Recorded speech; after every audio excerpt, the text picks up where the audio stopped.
爸，你就死了这条心吧，你以后只会老死、病死，但不会饿死，我不会让你饿着的。凤晴扭头对走出来的管家说道：管家，麻烦派2个人出来，把他拉开，别让他挡着我的去路，不想跟父亲再纠缠下去。方瑶的就是他的还是他的父亲想要他的钱，做梦。凤晴，你们不给我钱，我诅咒你们婚姻不幸福。郑华被管家派人赶走，他冲女儿大声叫喊。凤晴冷冷地道：放心，我和方瑶的婚姻绝对会比你和我妈的婚姻幸福。郑华顿时垮了。凤晴和方瑶回到车上，很快开车离去。郑华看着远去的车辆，喃喃自语：我这辈子最大的错误就是嫁给你妈，生了你这个不孝女。不管郑华有多后悔年轻时嫁给凤月为夫，世上没有后悔药，也没有办法让时间倒流，他只能带着这种后悔过完他的余生。凤晴和方瑶领了结婚证后，就开始筹备婚礼。确定了婚期后，夫妻俩带着写好的请帖一起飞往管城。他们到管城那边，恰好是沈小军的儿子满月。时间过得是真快，沈小军仿佛是昨天才生的孩子，转眼间便满月了。凤晴夫妻俩没有收到苏家的请帖，不好去苏家喝满月酒，他们便在商家等着去喝满月酒的商太太回来。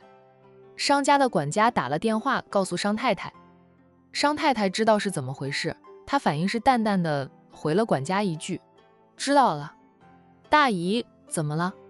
坐在商太太旁边的海童察觉到大姨的反应不对劲，关心地问了句：沈小军都出月子了，他也快要卸货，最近战印睡眠特别差，不是他失眠，是他不敢睡得太死，怕海童半夜发动，他不知道。晚上只要海童翻个身，他都紧张兮兮地问几句，生怕海童也会像沈小军那样提前生。凤晴过来了，在我家里等着。海童哦了一声，说道：听我姐说，凤晴和方瑶领了结婚证，在准备婚礼事宜了，可能是给咱们送请帖的。他是没有办法去参加凤晴的婚礼了，凤晴的婚期离她的预产期太近。姐姐也说，凤晴的婚礼，姐姐就是过去送送礼，然后喝2杯就会赶回管城。那个时候她快要生了，姐姐放心不下她，她是第一胎，她自己都紧张，姐姐也担心，所以要回来守着她生孩子。前段时间在电话里，你姐跟我提了一嘴，我说他们若有心的亲自过来请我，而不是让你姐传话。商太太的冷淡扫走，面对自己最疼爱的外甥女，她是非常温柔的。商小飞就常常抱怨，自从母亲找到了2个外甥女后，她这个亲生女儿都得靠边站。他们这次过来应该是给我送请帖的。海童问他，大姨到时候过去喝2杯吗？商太太看一下她的肚子，说道：下午回家了，问清楚他们办婚礼的日期，如果与你预产期有冲突，大姨就不去了，到时候差人给他们送一份贺礼就行。你生娃，大姨肯定要守着。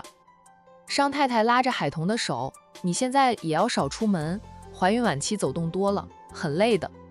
我最近很少出门了，就连洋洋上幼儿园都是站印让人去接送，我没有再接送他。我应该不会提前生吧？海童摸摸自己的肚子，过来人看他的肚子都说还没有入盆，没那么快生的。现在35周了吧？商太太问他，我记得你的比小军小1个月左右的小军是提前1个月生了，他若没有提前，现在才生的。海童点点头，是35周加3天了。现在他每隔4天就去医院产检，次次都不落后的站印，已经减了很多的工作量，重心放在他身上。老太太婆媳4人也从风尘山庄回来，一是喝沈小军儿子的满月酒，二是海童进入到临产期。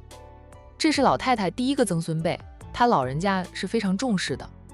产妇包什么的都准备好了，宝宝的小衣服、小被子、奶瓶等站印买了很多回来，然后只要出太阳，她都要将小衣服拿出去晒太阳，说这样的衣服更干爽，有阳光的味道，比烘干机烘干的要舒服。海童说他又不开母婴店，不用买那么多母婴的生活用品回家，都专门用1间房来摆放母婴用品。孩子的衣服从出生到满周岁的都买齐了，买的还挺多的。有一次，他甚至买了几条小小的公主裙回来。那几条公主裙被他洗晒过后，就放在他们的床头。他每天晚上都拿起来翻来覆去的看，对他说：“买了公主裙回来，以后就会有女宝宝来投胎。”放在他们夫妻俩的床上几年时间，等到他们要二胎时，肯定能生个女儿。海童笑他一胎都还没有生出来，就想着几年后生二胎的事了。不过那几条小裙子他也很喜欢，他要天天拿起来看，他都由着他。海童肚里这一胎，见过他的人都说他怀的是男孩，肚子尖尖的，肚脐眼凸出来，跟沈小军的一样。沈小军的已经验证，就是个儿子。要准备的东西都准备好了吧？都准备好了。大姨不也给我买了不少母婴用品，小飞也时不时就给我买，侄儿还没有穿过的新衣服，表嫂也拿给我了。商无痕的儿子出生后，新衣服太多，好多都还没有穿过，就不合适了。蓝鲸问过海童，海童不嫌弃，他才将儿子那些没有穿过的衣服送给了海童。小家伙穿过但不合穿的衣服，海童也让表嫂拿给他了，他不会嫌弃的。小侄儿的衣服质量都非常好，由于衣服太多，穿都穿不完，就算他穿过的也还很新，看上去像是新买的。沈小军的儿子都穿过蓝鲸儿子的小衣服，结果战印以为老婆是觉得给孩子准备的衣服不够多，老婆才会从商家那里拿了2大箱的衣服回来，于是他又买，导致现在宝宝还没有出生，衣服已经塞满了几个柜子。生完孩子后，你要好好休息，半年后再回公司上班，不要太快去上班。女人生孩子很伤元气的，产后没有养回身体，那后遗症会伴随一生。海童笑道：“大姨，我都还没有生呢，我都懂的。他照顾过姐姐坐月子，什么都懂。”这个时候，苏南抱着儿子和沈小军一起下楼。苏南今天笑容就没有连起来过。沈小军在月子里吃得好，睡得好，宝宝要么是苏南在照顾，要么就是婆婆和保姆，都不用他管，他只管吃好睡好就行。大家都围过去想看小宝宝，海童大腹便便的，就不去凑那个热闹了。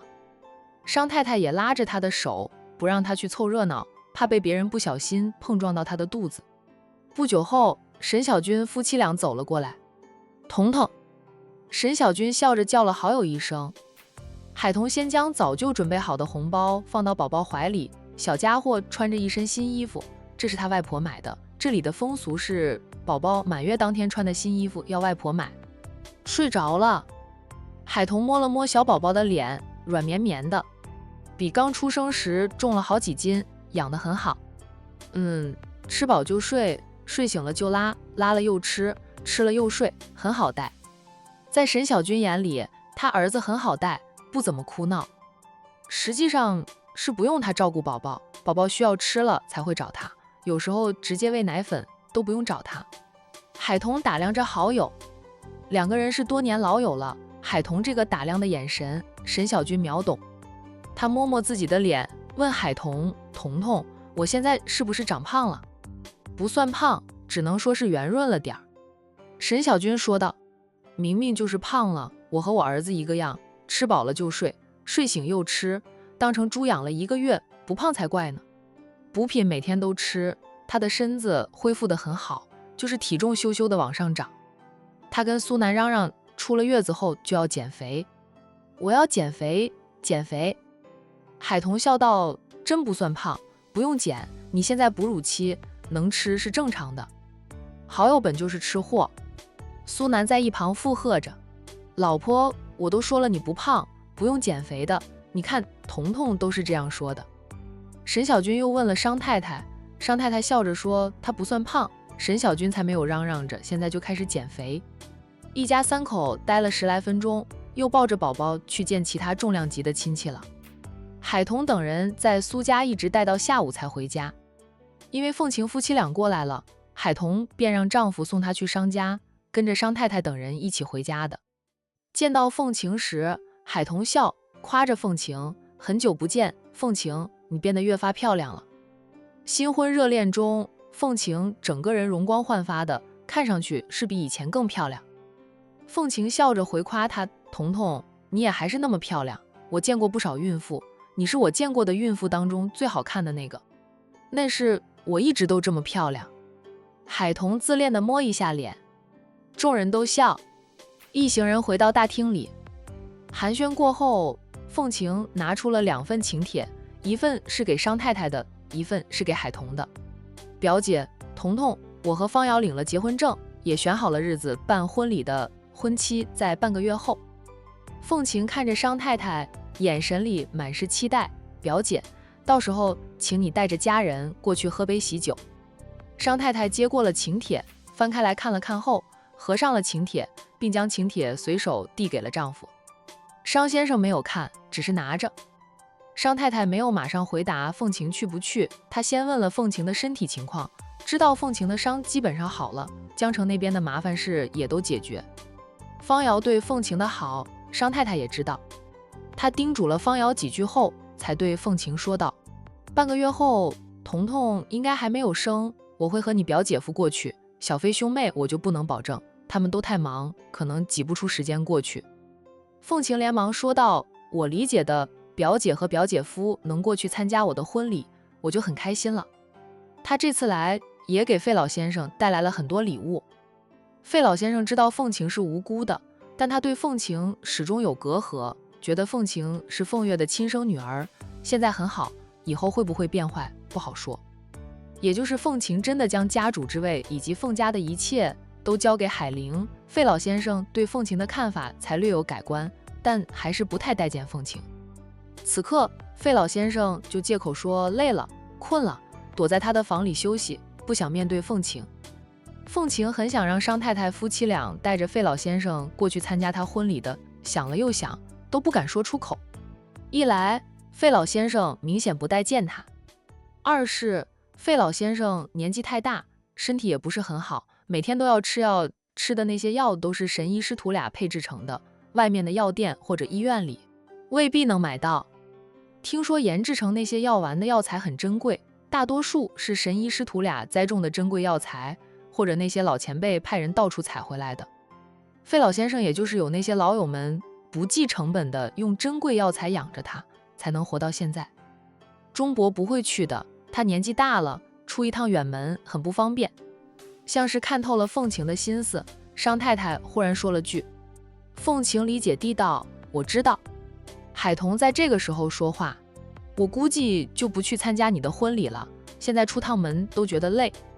凤晴也表示理解，她早就做好了准备。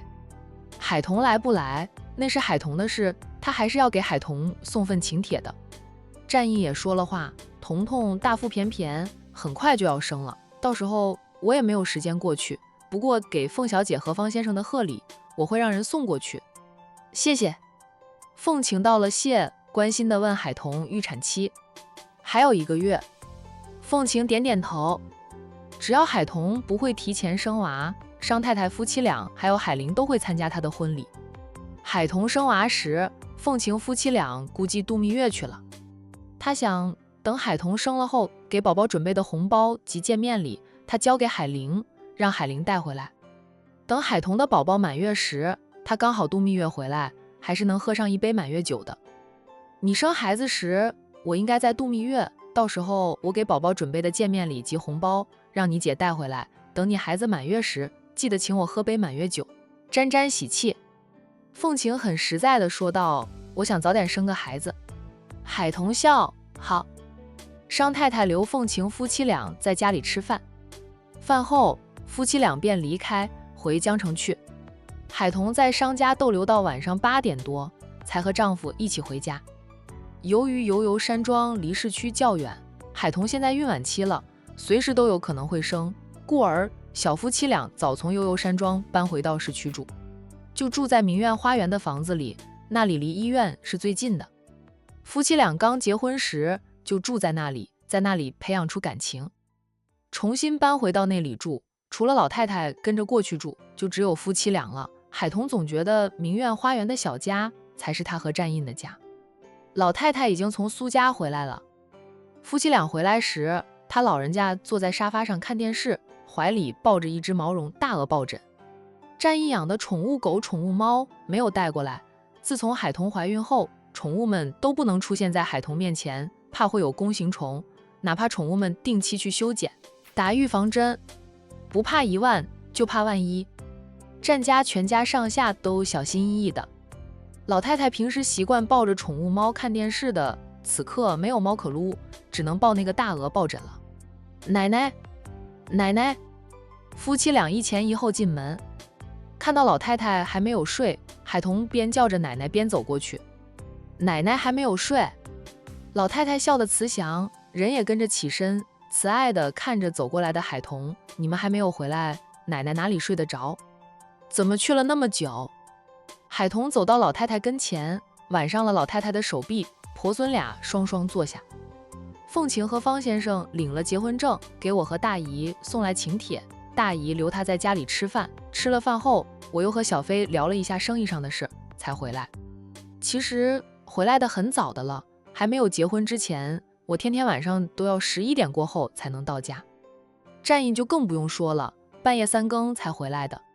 凤晴和方瑶结婚了，老太太说道：方瑶不错，她选择方瑶是最好的了，方瑶这辈子都忠于她。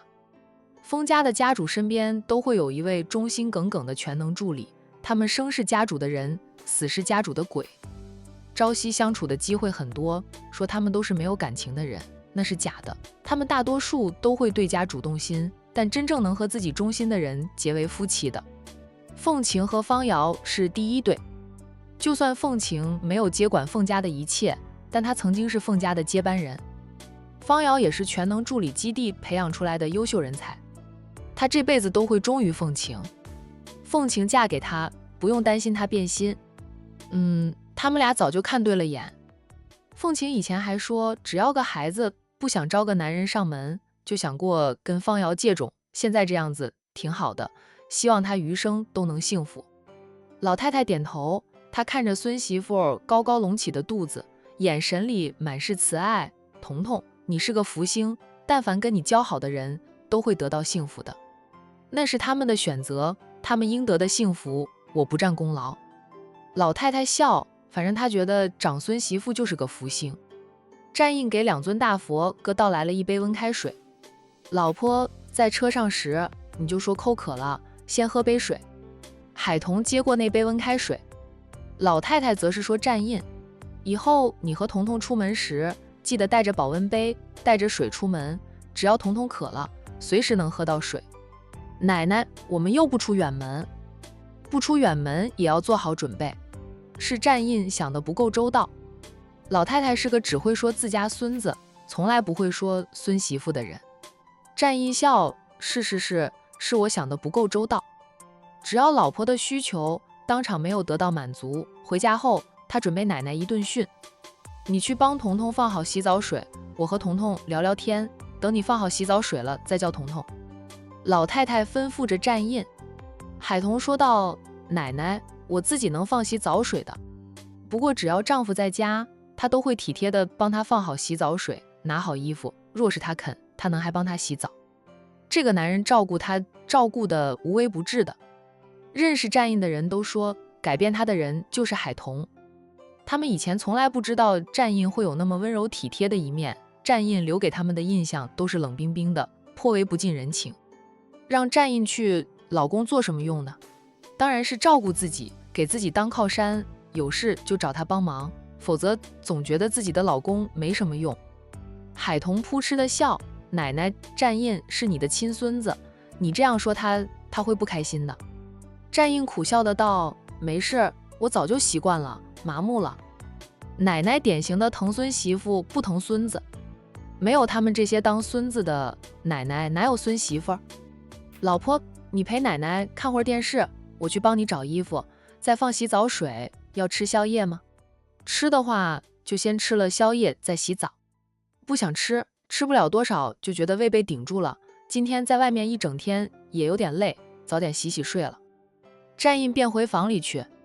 老太太看着孙子进了房间，对海童说道：彤彤，阿印被你调教得非常好，我都不敢相信那是我的长孙。是奶奶教得好，我没有怎么调教他呀，他是发自内心疼我，宠我。老太太坚持地认为是海童调教好孙子的。她说道，所以说好老公都是要自己调教的，当然了，也得他爱你。真不吃点宵夜，孕妇就是少吃多餐的。现在不想吃，在大姨家里吃了不少，大姨不停地给我夹菜，小飞都要吃醋了。海童轻摸着肚子，半夜要是饿了，再叫战印起来做给我吃。反正不是第一次半夜肚子饿，推醒战印起来给他做吃的。也行，只要饿了想吃，不管什么时候都要先吃饱。奶奶放心，我不会亏待自己的。老太太笑，你们的性子奶奶都清楚，奶奶就喜欢你们这样的性格。这个时候战印从房里出来，奶奶趁我走开，你又和我老婆说我坏话了吧？老太太说道，你只要做得足够好，谁有机会说你的坏话？你还在担心奶奶说你的坏话，说明你做得还不够好，还要继续努力。海童快要生了，你准备好当奶爸了吗？跟苏南取经，他带娃带得挺好的，小宝宝月子里长了6、7斤，一个月长这么多，很不错的了。沈小军的儿子相较于瘦弱的娃娃来说，算是胖的了，但又不是很胖的那种。小军月子里也被照顾得很好，气色不错，一看就知道是被照顾好。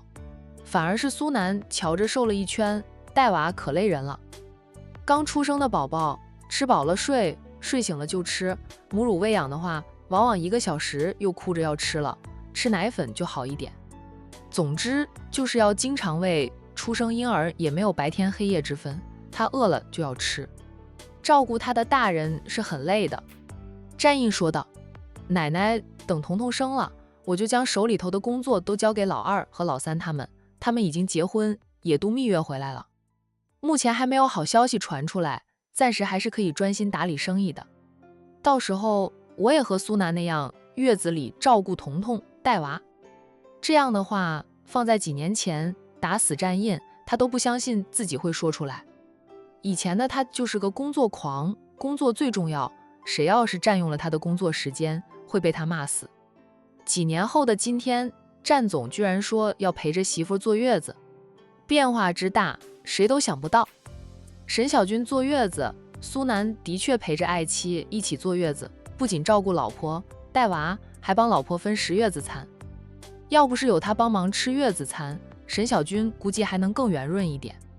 偶尔苏南也会回公司一下，顶多就是有重要会议时回公司开个会，会议结束后又匆匆回家。战氏集团都在说苏总现在已经无心工作，也有人悄悄地说过段时间他们的战总也会那样了。老太太恩着奶奶跟老2、老3说一声，让他们多分担点，老7、老8历练得不错，也可以多安排一点工作给他们俩。现在闲着的人就是老9了，等他放暑假，也把他塞进公司里学习，为以后做准备。正在全力复习准备高考的9少瑟瑟发抖，他都还没有成年。前段时间成年了，学校都为他们办了成人礼，邀请父母去参加了他的成人礼。他已经18岁成年了，咋过得这么快呢？他记得大哥大嫂结婚时他才15、16岁呢，现在都18岁了。成年了就要被当成牛马来使唤了，谁叫他们战家家大业大，兄弟9个同挑重担，都还压力山大。战印没有意见，他还没有成年，每年的寒暑假都要进公司学习呢，还没有工资。成年后进公司学习才能拿点工资，还是全公司最低的工资。老婆，洗澡水放好了，先去洗澡吧。战印扶起了大腹便便的爱妻。老太太示意海童先去洗澡。进了房间，战印问他，彤彤需要我帮忙吗？不用。战印笑，都不给老公体贴你的机会。海童说道，我状况好得很，不需要你那样体贴我，你出去陪奶奶聊聊天。看着他进了浴室，关上了门，战印才出去。老太太见他出来，正想说什么，战印抢先说了，奶奶，彤彤不用我体贴她。老太太张了张嘴，最终没有说她。战印走过来，挨着奶奶而坐，从奶奶怀里抱过了那只大鹅抱枕，笑道，奶奶怎么抱了这个东西？没有猫可撸，只能抱只大鹅抱枕了。奶奶可以住在我的别墅里，宠物们都在那里。彤彤喜欢住在这里，他说这里是我和他婚后住的第一套房，有家的感觉。所以这里没有养宠物了。老太太说道，我不住别墅，没有伴聊天，住在小区里，每天下楼走一走，还能和小区里的那些老太太们聊聊天，听听八卦。每天下楼聊天的那些大妈、老太太们，大多数都是帮儿女们带娃、干家务的。大家聚在一起，最喜欢说东说西，那就是八卦。哪家出了点什么事，只要被他们其中一个人知道了，很快就能传遍整个小区。老太太爱听八卦，不过她从来不会在别人面前说自己儿孙们的私事，谁都别想从她嘴里挖到关于她儿孙的八卦。彤彤随时都要生，我跟你们住在一起，也放心不下。战印往后靠在沙发的椅背上，可不是我比奶奶更加的提心吊胆。彤彤半夜翻个身，我都得紧张，怕她要生了。彤彤生的时候，我也要陪产。战印决定了陪产。老太太偏头看着他，好心的提醒他，你能撑得住吗？别像苏南那样，吓得人都晕了。女人生孩子经历10级痛楚，彤彤又是第一胎，第一胎没那么快能生，到时候她的痛苦会像一把把刀将你凌迟。当然了，站在女性的角度上看，奶奶还是希望你能陪产，知道女人生个孩子有多痛，以后你才会更加疼你的老婆。若不是爱你，她都不会给你孕育孩子，承受着孕期的苦与累，承受身材走形，生产时的10级痛楚，产后哺乳，带娃要熬夜，连睡个安稳觉都是奢望。当了妈的女人，只要孩子有点动静，她们就会迅速的醒来。若是孩子不舒服，当妈妈的往往整夜睡不着。咱们这种人家还好一点，有钱请得起保姆、月嫂，普通人请不起月嫂保姆，事事都要自己来，那才累。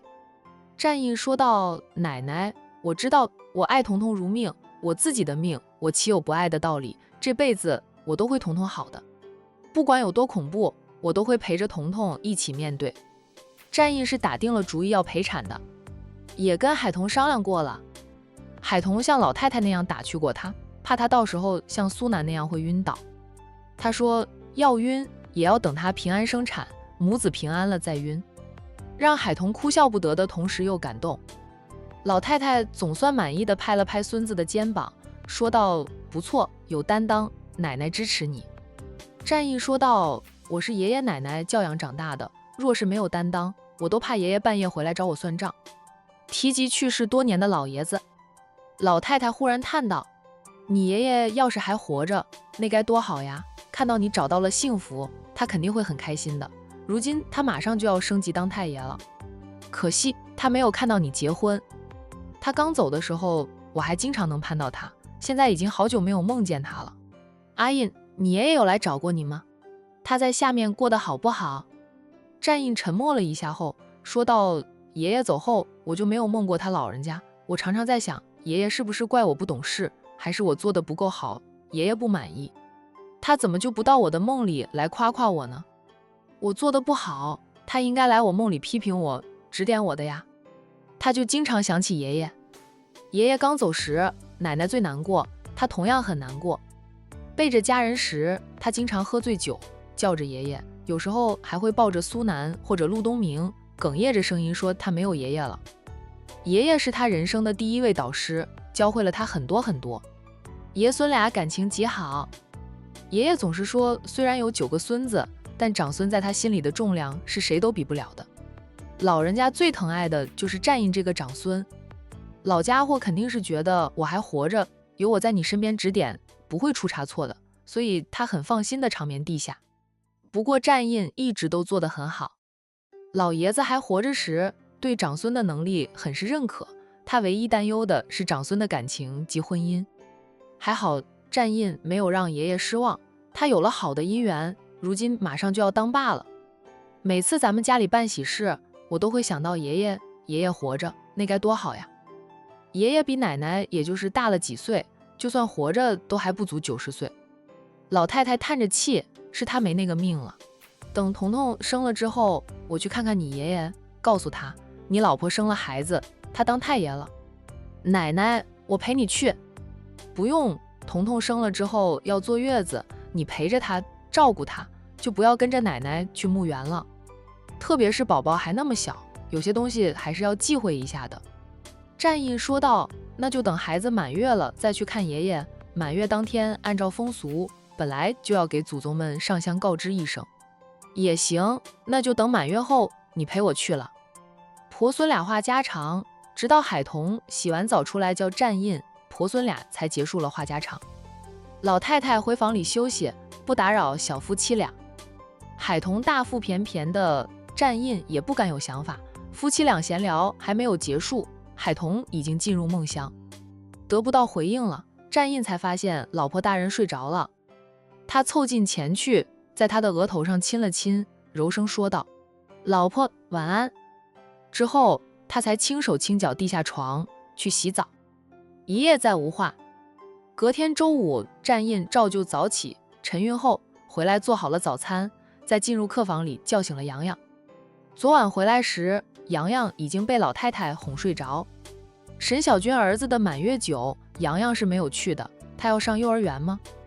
小家伙倒是向小姨提出过要请假去喝满月酒，被他小姨拒绝了。海童担心给他请了一次假，以后但凡有点什么事，小家伙都会要求请假不上学，请假也会上瘾的。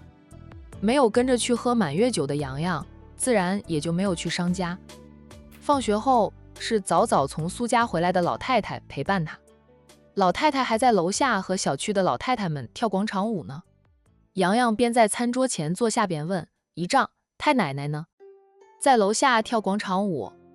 大清早的，那些老太太就聚在一起跳舞。好在他们体谅年轻人的不容易，音量不大，不会吵到别人休息。不像别人跳广场舞，音量特别大声，吵得周边的人叫苦连天。要是那些老太太大清早就在吵，战印都会跟自家老佛爷摆大道理。老太太说的，若是扰民了，他自己都不干。现在的年轻人多不容易啊！他们这个广场舞团队一般都是早上7点开始，7点半结束，跳半个小时。晚上则是7点到8点结束。音响很小声，大家是跟着领舞的人跳的，不需要太大的音响。小姨呢？你小姨还在睡，咱们别吵她，让她好好睡，晚上你小姨睡不好的。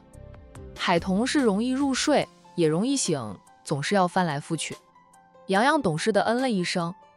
两人用过了早餐，战印送洋洋上幼儿园，出门时遇到了跳完广场舞回来的老太太。太奶奶，洋洋甜甜地叫了一声。老太太笑着给他一个拥抱，叮嘱他洋洋在幼儿园要听话哦，今天周五了，明天周末放假，太奶奶带你去公园玩。好，洋洋欢喜不已。他很喜欢和老太太一起出门，老人家太会玩了。小姨和姨丈还会限制他，太奶奶不会，他想玩什么，太奶奶都会满足他，除非是不适合他这个年龄玩的。阿印让司机开车慢点。彤彤起来了吗？还没有，我给你和彤彤留了早餐。那你快送洋洋上学，别迟到了。战印让洋洋和老太太挥手再见，带着洋洋下楼了。到了幼儿园，战印带着洋洋下车，亲自送到幼儿园门口，将洋洋交给了老师，拿到了接送卡，才转身往回走。战少，陌生的女音传来，战印本能的望去，是那个龙太太。宁思琪快步走过来，在距离战印还有3米远时停了下来，笑着问战印：“战少，好久没有看战少奶奶了，她生了吗？”他天天都送那个所谓的小姑子上幼儿园，却很少能遇到海童了。战印冷冷地道：“谢谢龙太太的关心。”就走了，并没有回答宁思琪的问题。宁思琪不敢拦他，他那样说了一句话，他也不好再多问，只能看着战印走向他的豪车，很快便坐着车离开。他想，海童应该还没有生吧？要是生了，管城的媒体肯定会报道的。